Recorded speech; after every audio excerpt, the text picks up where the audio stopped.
बिस्मिल्लाहिर्रहमानिर्रहीम। स्टूडेंट्स, आज smart syllabus के अकॉर्डिंग चैप्टर नंबर 25 का last topic the nitrogen cycle हम डिस्कस करेंगे। तो वैसे भी आपको पता है कि आज ऑनलाइन लेसन का लास्ट डे है। इसके बाद विंटर वेकेशन स्टार्ट हो रही हैं। तो इंशाल्लाह विंटर वेकेशन के अंदर तो कोई ऑनलाइन सेशन नहीं होगा। तो वैसे भी आपका सिलेबस कंप्लीट हो चुका है, 2 चैप्टर रह गए हैं। तो रिमेनिंग दो चैप्टर्स होंगे, तो वो 11 जनवरी से इंशाल्लाह ताला स्टार्ट होंगे। जैसे ही कोई नोटिफ़िकेशन आएगा, या तो वो कॉलेज में लेक्चर्स होंगे या फिर ऑनलाइन सेशन में होंगे। तो जो बाकी लेक्चर्स हैं, वो मेरे यूट्यूब चैनल्स पे आप लोगों को पता है वहाँ पे पड़े हुए हैं, तो वो आप लोग वहाँ से भी उनको रिवाइज़ कर सकते हो, अगर किसी किस्म की आपको कोई परेशानी आती है। तो आज हम स्टार्ट करते हैं nitrogen cycle, the last topic according to the smart syllabus. Nitrogen का आपको पता होगा कि एटमॉस्फेयर के अंदर जो एक बेसिक नाइट्रोजन रिजर्व है, वो एटमॉस्फेयर में एग्जिस्ट करता है, हवा के अंदर पाया जाता है। और नाइट्रोजन तकरीबन 78% एटमॉस्फेरिक गैसेस का बनाती है। एटमॉस्फेरिक गैसेस में 78% सबसे मेजर नाइट्रोजन गैस ही एग्जिस्ट करती है। और क्योंकि जितने भी लिविंग ऑर्गेनिजम्स हैं, लिविंग थिंग्स हैं, इंक्लूडिंग बैक्टीरिया वगैरह, वो डायरेक्टली एटमॉस्फेयर से जो एलिमेंटल नाइट्रोजन एग्जिस्ट करती है, उसको डायरेक्टली अपटेक नहीं कर सकती अमाइनो एसिड्स बनाने के मामले में, या अमाइनो एसिड या दूसरे नाइट्रोजन कंटेनिंग कंपाउंड्स की सिंथेसिस के लिए कोई भी लिविंग ऑर्गेनिज्म एटमॉस्फेयर से डायरेक्टली नाइट्रोजन को नहीं पिक करता। वो तमाम लिविंग ऑर्गेनिज्म वो डायरेक्टली डिपेंडेंट होते हैं वो नाइट्रोजन जो कि सॉइल में मिनरल्स की फॉर्म में एग्जिस्ट करती है। तो लिहाजा चाहे एटमॉस्फेयर के अंदर नाइट्रोजन की मिकदार बहुत ज़्यादा है, तो मिट्टी के अंदर अगर नाइट्रोजन की कमी हो जाए तो प्लांट्स की ग्रोथ रुक जाती है, क्योंकि हवा से पौधे कार्बन डाइऑक्साइड तो पिक करते हैं, लेकिन नाइट्रोजन को वो पिक नहीं करते। नाइट्रोजन प्लांट्स के अंदर एब्जॉर्ब नहीं होती हवा से, बल्कि मिट्टी से एब्जॉर्ब होती है in the form of different minerals और in the form of different inorganic compounds. अच्छा, वो प्रोसेस जिसकी जिसके थ्रू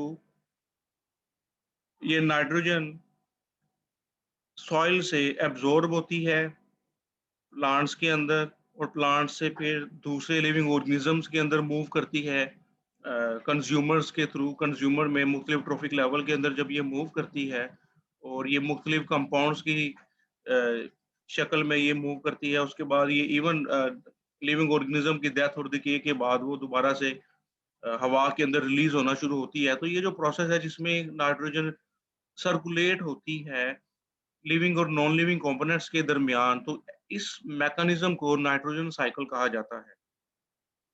यानी कि वो मैकेनिज्म जिसमें नाइट्रोजन गैस लिविंग और नॉन लिविंग कंपोनेंट्स के बीच में सर्कुलेट होती है, the entire process is called as nitrogen cycle. तो ये शॉर्ट क्वेश्चन के हवाले से इंपॉर्टेंट है। जस्ट एग्जाम में यही पूछा जाता है कि डिफाइन द नाइट्रोजन साइकिल। तो यहाँ पे मैं आपको डायग्रामेटिकली थोड़ी इसकी प्रेजेंटेशन देता हूँ, कि आप देख सकते हैं कि सबसे ऊपर जो स्काई ब्लू कलर की जो फिगर है, नाइट्रोजन इन एटमॉस्फेयर N2 के हवाले से, कि नाइट्रोजन एक इनर्ट गैस है। इनर्ट इस हवाले से है कि प्लांट्स, लिविंग ऑर्गेनिज्म, बैक्टीरिया वगैरह इसको डायरेक्टली एब्जॉर्ब नहीं करते। तो इसमें जो है कुछ नाइट्रोजन फिक्सिंग बैक्टीरिया होते हैं मिट्टी के अंदर, वो नाइट्रोजन को फिक्स करते हैं और बाद में पौधे इसको एब्जॉर्ब करते हैं। पौधे एब्जॉर्ब करने के बाद फिर उन पौधों को एनिमल्स खाते हैं, तो वो नाइट्रोजन एनिमल्स की बॉडी का पार्ट बन जाता है। जब वो एनिमल्स मरते हैं या उनके जो वेस्ट होते हैं, नाइट्रोजनस वेस्ट, यूरिया वगैरह जो भी है, वो भी मिट्टी में जब रिलीज होते हैं, तो उसके ऊपर फिर दोबारा से अमोनिफिकेशन का प्रोसेस होता है, उससे अमोनिया रिलीज होता है।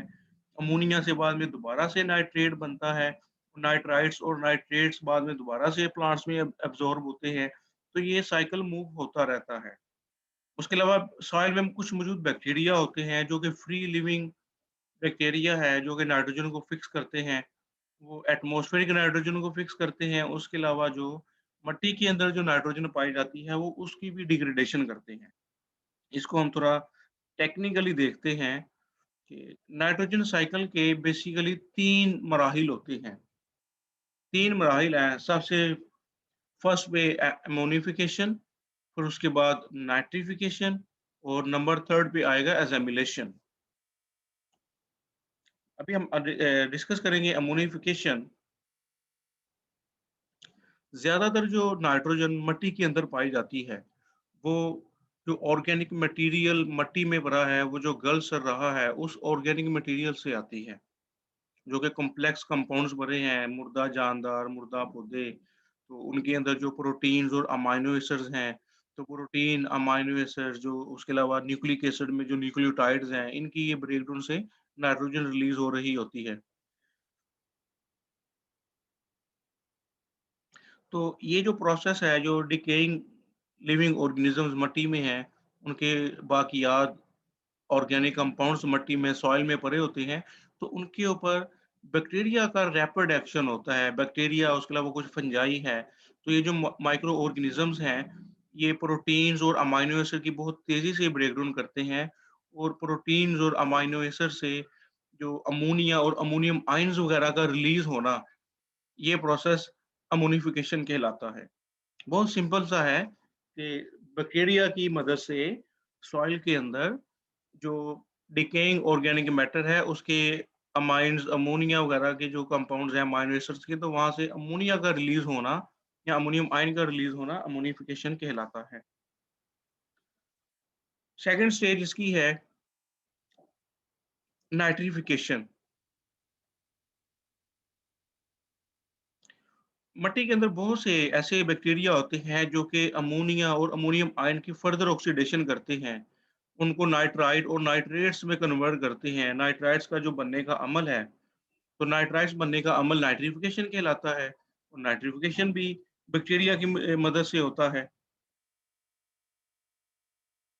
अच्छा, इ अगरचा के पौधे मिट्टी से थर्ड स्टेज को हम डिस्कस करेंगे एज़ामिलेशन। अगरचा के बहुत से प्लांट्स में ये सलाहियत होती है कि वो मिट्टी से जो नाइट्राइट्स जो नाइट्रेट्स वगैरह है, उनको डायरेक्टली एब्ज़ॉर्ब कर लेते हैं और उससे फिर नाइट्रोजन मिट्टी से रूट्स में मूव करती है। और एक दफ़ा जब ये नाइट्रेट्स प्लांट सेल्स के अंदर एब्ज़ॉर्ब हो जाते हैं, इनको दोबारा से अमोनियम के अंदर कन्वर्ट किया जाता है।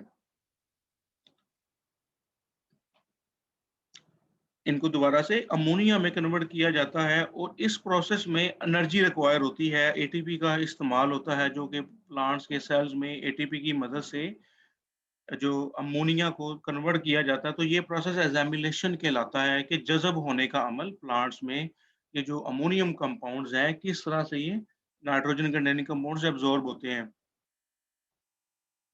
और ये जो अमोनियम जब प्लांट्स के अंदर एक दफ़ा बन जाता है, तो बाद में इसको कुछ कार्बन कंटेनिंग कंपाउंड्स की तरफ भेज दिया जाता है और जहाँ पर ये मेटाबॉलिक पाथवे के थ्रू अमाइनो एसिड्स और दूसरे नाइट्रोजनस ऑर्गेनिक कंपाउंड्स बनते हैं, जो कि प्लांट्स की जो मेटाबॉलिकल नीड्स होती हैं, उसको कंपनसेट करते हैं, उनकी ज़रूरियात को पूरा करते हैं। लिहाज़ा बहुत ही आसान है। अगर इसके ऊपर लॉन्ग क्वेश्चन आ जाए, तो आप इसमें ये 3 स्टेजेस को मेंशन कर सकते हो।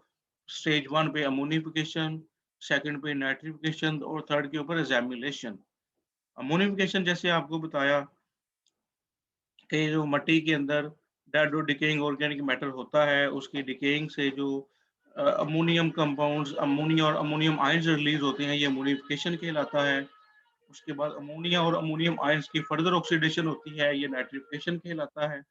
और प्लांट्स में जब ये इन नाइट्रेट्स वगैरह को अब्ज़ॉर्ब किया जाता है और नाइट्रेट्स अब्ज़ॉर्ब होने के बाद प्लांट्स में ये दोबारा से अमोनियम आयन्स में जब ये कन्वर्ट होते हैं और ये एक मूवेबल फॉर्म होती है और यही अमोनियम आयन दूसरे कार्बन कंटेनिंग कंपाउंड्स के साथ जाके कॉम्प्लेक्स किस्म के अमाइनो एसिड्स या दूसरे नाइट्रोजनस कंपाउंड्स बनाता है साइटोप्लाज्म के अंदर, तो ये प्रोसेस अज़ामिलेशन कहलाता है। दूसरे अल्फाज में आप ये भी कह सकते हो कि नाइट्रोजन किस तरह से प्लांट सेल्स के अंदर ये अपटेक होता है।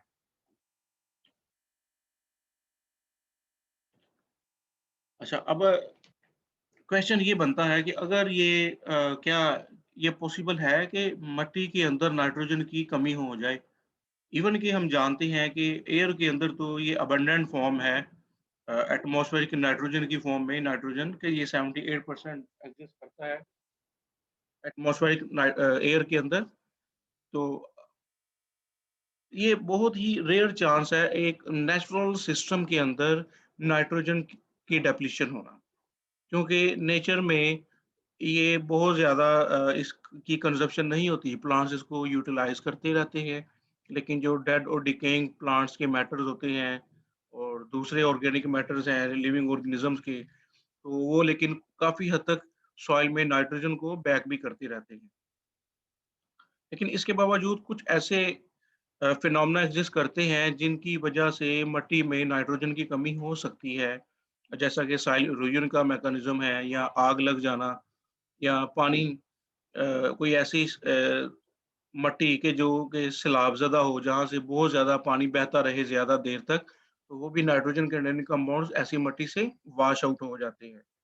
लिहाज़ा ये कुछ ऐसे प्रॉब्लम्स, लेकिन ये रेयर हैं और इनको कंसिडर किया जाता है कोई एग्रीकल्चरल जो लैंड्स होती हैं वहाँ पर ज़रई ज़मीनों के मामले में, कि वहाँ पे फिर फसलों की जो नशो-नुमा है वो मुतासिर होती है और जो रिक्वायर्ड यील्ड है फसलों से वो हासिल नहीं होती। तो इस पर्पज़ के लिए ही फिर जो नाइट्रोजन कंटेनिंग फर्टिलाइज़र्स हैं उनका इस्तेमाल किया जाता है। उसके अलावा सॉइल में कुछ ऐसे बैक्टीरिया भी पाए जाते हैं, अगर किसी एनवायरनमेंट के अंदर ऑक्सीजन की कमी हो जाए, तो वो नाइट्रेट्स को कॉन्स्टेंटली यूटिलाइज़ करते रहते हैं। नाइट्रेट्स को वो जो यूटिलाइज़ करते हैं, ऑक्सीजन की कमी होती है, तो वो नाइट्रेट्स को कन्वर्ट कर देते हैं एटमॉस्फेरिक नाइट्रोजन में और वो नाइट्रोजन हवा में वापस जाना शुरू हो जाती है। वो नाइट्रेट्स कंपाउंड्स को अपनी रेस्पिरेशन के लिए यूज़ करते हैं इंस्टेड ऑफ ऑक्सीजन। तो ये प्रोसेस डीनाइट्रिफिकेशन कहलाता है। ये ऐसी मिट्टी में पॉसिबल होता है जो कि पुअरली एरिएटेड हो, सॉलिड कॉम्पैक्ट मैस हो जिसमें सॉलिड कॉम्पैक्ट सॉइल में जब हवा एंटर नहीं होगी, तो ऐसी सॉइल के अंदर बैक्टीरिया जो हैं वो अपनी रेस्पिरेशन प्रोसेस के लिए जो सॉइल में नाइट्रेट्स होते हैं उनको अपनी अ, एनर्जी एक्टिविटीज़ के लिए यूटिलाइज़ करते हैं और नाइट्रोजन वहाँ से रिलीज़ होकर एनवायरनमेंट के अंदर वापस चली जाती है। तो ऐसा प्रोसेस डीनाइट्रिफिकेशन कहलाता है। ये भी एक इम्पोर्टेंट सॉर्ट क्वेश्चन है एग्जामिनेशन पॉइंट ऑफ व्यू से। Describe the denitrification. A, denitrification क्या है? डीनाइट्रिफिकेशन के क्या नुकसानात हैं? लेकिन इस डीनाइट्रिफिकेशन को कंपनसेट करते हैं कुछ नाइट्रोजन फिक्सिंग बैक्टीरिया। ये साइकिल मेंटेन होता है, कुछ नाइट्रोजन फिक्सिंग बैक्टीरिया हैं जो कि गैसियस नाइट्रोजन को ऑर्गेनिक नाइट्रोजन कंटेनिंग कंपाउंड्स के अंदर इनकॉर्पोरेट करते हैं और वो नाइट्रोजन वापस आ जाती है किसी भी एनवायरनमेंट के अंदर।